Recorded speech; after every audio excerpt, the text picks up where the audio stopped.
Suppose a college entrance exam has a mean score of 550 and a standard deviation of 105. Now, what proportion of students scored below 500 on the exam?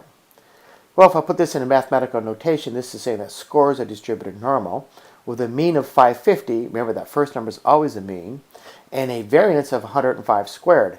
That second number is always the variance. We were given the standard deviation, so when I use this notation, I have to square that standard deviation because that second number is always, always, always the variance.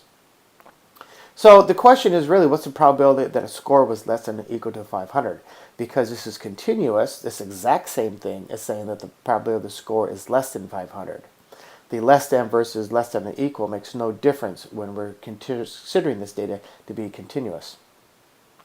So if I draw a sketch of the curve, 550, the mean, will go right down the middle.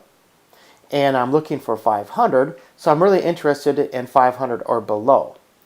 So this is the area under the curve, which is the probability that I'm looking for. The information I need is the mean, the standard deviation, and for TC stats I need n equals 1. Other technologies you won't have to enter it.